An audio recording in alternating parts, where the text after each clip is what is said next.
ನನ್ನ ಹೆಸರು ಪ್ರಭು ಕಮ್ಮಾರ್. ನಾವು ಎರಗಡೆಯಿಂದ ಬಂದವರು. ನನಗೊಂದು ಅವಕಾಶ ಕೊಟ್ಟದ್ದಕ್ಕಾಗಿ ಎಲ್ಲರಿಗೆ ಧನ್ಯವಾದಗಳನ್ನು ಹೇಳ್ತೀನಿ. ಇವತ್ತು ಇಲ್ಲಿ ಬಂದಿದ್ದು ಈ ಆಭರಣಗಳನ್ನು ನೋಡಿ ನನಗೆ ಭಾಳ ಖುಷಿ ಆಯಿತು. ಇನ್ನೂ ಎಷ್ಟೋ ಆಭರಣಗಳು ಕಲ್ಪನೆ ಮೀರಿದಷ್ಟು ಸಿಗ್ಬೋದಂತ ನಾನು ನನ್ನ ಅನಿಸಿಕೆಯೊಳಗೆ ಹೇಳ್ಬೋದು.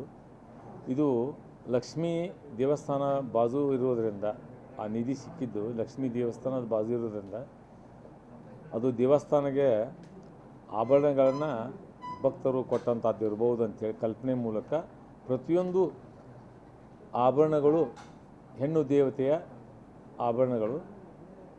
ಅದನ್ನು ಕೈ ಮುಟ್ಟಿ ನೋಡಿ ಅದರದ ಒಂದು ಕಾಲಮಾನ ಹೇಳುವಂಥ ಅವಕಾಶ ನನಗೆ ಸಿಕ್ತು. ಇದು ನಮ್ಮ ಅಧ್ಯಕ್ಷರು ಹೇಳಿದಂಗೆ 600ರಿಂದ 800 ವರ್ಷದ ಒಳಗಿನ ಒಂದು ಆಭರಣಗಳಂತ ನಾವು ಕಲ್ಪನೆ ಮೀರಿ ಹೇಳಿದ್ದೇವೆ. ಒಳ್ಳೆಯ ಸೂಕ್ಷ್ಮತೆಯಿಂದ ಕೆಲಸ ಮಾಡಿದ್ದು, ಹ್ಯಾಂಡ್ವರ್ಕು, ಕೈ ಕೆಲಸ, ಸೂಕ್ಷ್ಮ ಕೆಲಸಗಳನ್ನು ಮಾಡಿದ್ದಾರೆ.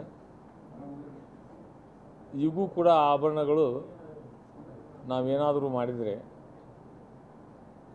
ಅದು ಎಲ್ಲರಿಗೂ ಇಷ್ಟಪಡುವಂಥ ಆಭರಣಗಳಾಗಿರ್ತವೆ.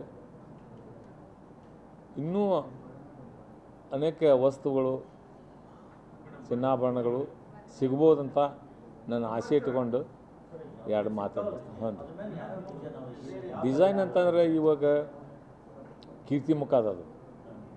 ಕೀರ್ತಿಮುಖ ಅಂತಂದರೆ ಕೀರ್ತಿಮುಖ ಅಂತಂದರೆ ಅದು ಯಾಳಿ ಮುಖ ಅಂತಾರೆ. ದೇವಸ್ಥಾನಕ್ಕೆ ಉಪಯೋಗ ಮಾಡುವಂಥ ಹೆಣ್ಣು ದೇವತೆಗೆ ಮಾತ್ರ ಉಪಯೋಗ ಮಾಡ್ತಾರೆ. ಅದನ್ನು ಯಾರೂ ಯೂಸ್ ಮಾಡೋಂಗಿಲ್ಲ, ಹೆಣ್ಮಕ್ಳು ಯಾರೂ ಯೂಸ್ ಮಾಡೋಂಗಿಲ್ಲ.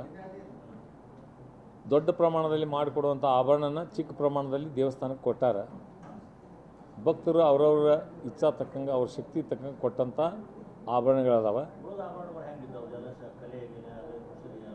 ಕುಸರಿ ಕಲೆಗಳಂತಂದ್ರೆ ಕೈ ಕೆಲಸ ಎಲ್ಲ ಕಂಪ್ಲೀಟ್ ಎಲ್ಲ ಕೈ ಕೆಲಸ, ಹ್ಯಾಂಡ್ವರ್ಕ್ ಅಂತೀವಲ್ಲ ನಾವು, ಕೈ ಕೆಲಸ.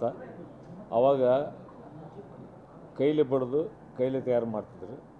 ಅಂಥ ಕೆಲಸಗಳು ನೋಡಿ ನನಗೆ ಭಾಳ ಖುಷಿ ಅನ್ನಿಸ್ತು, ಅದ್ಭುತ ಅನ್ನಿಸ್ತು. ಅದರಿಂದ ನಾನು ಇನ್ನೂ ಅಷ್ಟು ಆಭರಣಗಳು ತಯಾರು ಮಾಡ್ಬೇಕಂತೇಳಿ ನನಗೆ ಭಾಳ ಆಸಕ್ತಿ ಹೆಚ್ಚಿತ್ತು ಅಂತೇಳಿ ನಾನು ಹೇಳೋಕ್ಕೆ ಬಯಸ್ತೇನೆ. ನಾನು ಇಷ್ಟು ಹೇಳಿ ನನಗೆ ಅವಕಾಶ ಕೊಟ್ಟಿದ್ದಕ್ಕೆ ಧನ್ಯವಾದ.